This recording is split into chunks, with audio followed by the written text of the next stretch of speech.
I'm now chatting to the lovely Susan McFadden. Susan, welcome home. Thank you. It's good to be home. How long has it been since you've actually been home?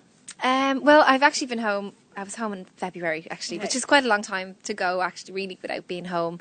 So, yeah, it's been a while. I've been in America kind of since then. So it's good to get home and also to be kind of working at home as well. It's nice to kill two birds with the one stone. Do you find it more nerve-wracking being here at home as opposed... Because, I mean, you've worked on the West End, where most people would say would be the most nerve-wracking experience of all. But is it more nerve-wracking coming here to Ireland? Yeah, definitely, yeah. I suppose, especially because I've been away and worked away, then I think coming back, there's probably maybe a bit of expectation or something. I don't know, but yeah, definitely coming home and performing on your own home ground in front of your people, like, is definitely, yeah. And we're so used to seeing you in good girl roles, like, you know, Al in Legally Blonde, but you're not doing that in Cats, are you? It's a completely different role. No, completely different, yeah. So it's quite nice, actually, to step outside my comfort zone and to do something that's a little bit challenging. So, yeah, like, normally I do play, like, the girl next door and that, so it is interesting to be playing kind of the ugly, old, kind of haggard kind of character. For those people who don't know anything about Cats, can you sell it to them? Because they're like, really? Am I going to go to the theatre to watch a whole heap of cats sing? But it's more than just that, isn't it? Yeah, well, it's the original musical theatre, you know. It's what it was about in the old days, you know, proper costumes and theatrical makeup and wigs and also, you know, phenomenal dancing. Like I won't be dancing, but, you know, the kind of the whole theme of the show really is a full-on dance routines, like really out of this world, really, and kind of just going back to the old school, definitely, like, I mean, old school musical theatre. You know, there's a lot of modern musicals out nowadays, but this was the original and most iconic, I think, of all the musicals. So this is going to be playing here in Ireland for 3 weeks.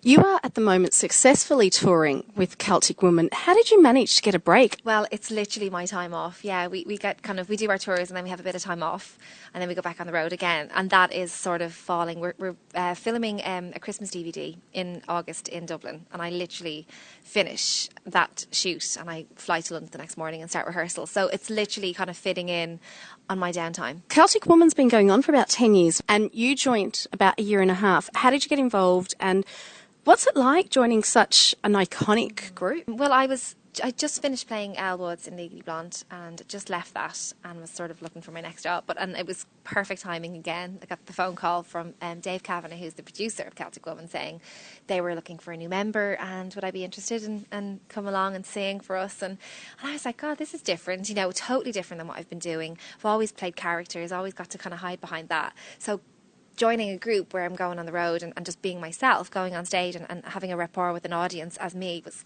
really scary. I'd never done that before, so it was a completely different kind of technique, you know. So yeah, I got the job and it's been great. It was lovely to kind of come back and work with fellow Irish people and be a part of something that was kind of homegrown.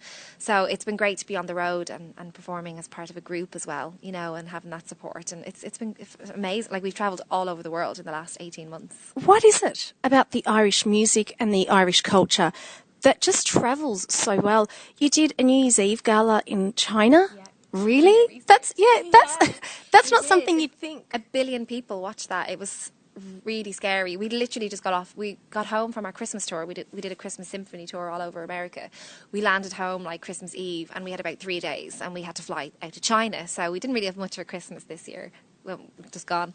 So yeah, it was crazy, and we did this big massive concert that was aired to like 1 billion people. But it's bizarre because they don't celebrate New Year's in China. So it was so weird because we went back to our hotel after the concert and it was like we were on kind of earlier in the night, so it was still only like 11:30. It wasn't midnight yet. And like everything was closed, the bars were closed, and we were like, Happy New Year. So it was, it was surreal. And I have to take it back to growing up. What was it like in your household? Was it constant putting on plays, yourself and Brian, singing? What was it like, or was it just like any other household? It kind of wasn't, and it kind of was, because I think I don't know now. Like when we're at home, we don't really like to sing. Kind of just want to, because I think we just want to have a break from it. You go, I can't be bothered singing. I was gonna have a bit of a break, but yeah, I think I remember. I can always me anyway. I remember I used to put on like my my cycling shorts and my swimming togs over it and pretend to be Kylie Minogue. And then my dad's friend would come in and I'd do the locomotion and he'd give me £1. Just like to say well done, you know. Was Brian a backup singer or anything? I think we used to actually, and then I think we used to do at Christmas time. I remember when we used to go to my aunt's house, we used to do the Wizard of Oz every year. every year without fail, we'd all, like me and my cousins and all, we'd all get together and we put on our own production of The Wizard of Oz. But that's as far as I can actually remember. And do you think you two might do something together in the future on two totally separate careers? Yeah, well, that's kind of what it is. It's just two different genres. Like, and maybe if I was in kind of doing music like he is, maybe like, or unless we ended both doing a musical together, I don't know. But I can't really imagine at the moment that would happen. But it'd be nice. Yeah, we'll see. And your schedules are just so busy. How often do you guys manage to get together as a family? Oh, like once a year, if we're lucky. Yeah, it's hard. Like, I mean, and it's always, if we ever do, it's by chance. It's just like, oh, I happen to be at home for the day and he's at home doing something, or vice versa. So it is really, like, my poor mum never really gets us all together. And every time we're together now, when it happens, she goes, I must get a photograph. I have to get a photograph of us all together, because we're never all together. Well, hopefully he'll be coming home to see you starring in Cats. That'd be special, the whole family here on your opening night. We'll see, hopefully, yeah. Well, Susan McFadden, it has been such a joy chatting to you. Enjoy your 3 weeks here in Ireland. I will, thank you.